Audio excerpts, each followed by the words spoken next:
Ich kann kaum in Wort fassen, wie glücklich ich bin, dass ich an eurer Seite stehen darf und so viel von euch lernen darf. Ja, dem sagt man vorbildliche Kriegskührung. Vorbildliche Kriegsführung. Was? Vorbildliche Kriegsführung. Die haben aus Versehen gerade vorbildliche Kriegskührung gesagt. So. Habe ich das? Ja. Das ist eine Unverschämtheit. Ich würde doch niemals... Ich habe es aber genau gehört. Die haben gerade... Max, ja, nicht meine Autorität in Frage zu stellen. In Frage zu stellen. Ich bin der Admiral und ich erwarte Ordnung und Disziplin. Zu Befehl. In der Zwischenzeit stehen die Schiffe Seite an Seite. Zur grossen Überraschung der Rotröcke schiesst die Ratte einen Enterhaken über die Reling vor Fregatten und verdaut sie.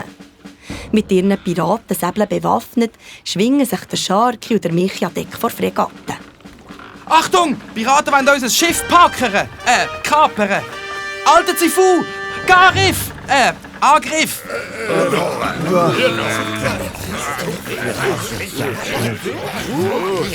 Alle Mann beim Zug! Zum Bug!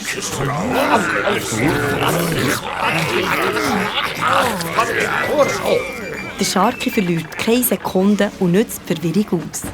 Sofort rennt er neben den erstaunten Rotröcken vorbei zum Steuerrad von dem grossen Schiff und schlägt es mit 3 festen Säbelschlägen abeinander. Gerade noch rechtzeitig, weil jetzt haben sich die Soldaten von ihrem Schreck erholt und wollen dem Scharki den Weg abschneiden.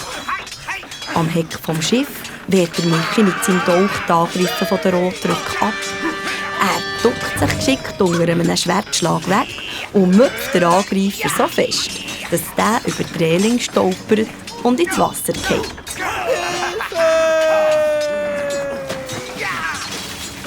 Sein Schwert fliegt in hohem Bogen durch die Luft und landet auf den Planken. Der Scharki steckt seinen Dolch in den Gurt und nimmt das Schwert. Jetzt fechtet er gegen 2 Gegner gleichzeitig.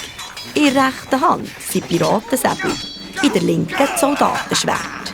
Er treibt seine Gegner vor sich her bis an die Reling. Ein kräftiger Schlag. Und die 2 Soldaten fallen hinter sie über Bord. Der Coco fliegt zum Segel und zerfetzt das mit seinem scharfen Schnabel. Wieder wird der Scharki von ein paar Rotröcken angegriffen. Er schlägt sich tapfer. Aber es sind einfach zu viel. Mehr und mehr wird er in die Ecke gedrängt. Aber plötzlich ist noch jemand da.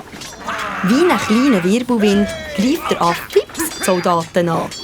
Schnell wie der Blitz zieht er ihnen die Hüte über die Augen, reißt ihnen die Waffen aus den Händen und kumpelt auf ihren Köpfen um.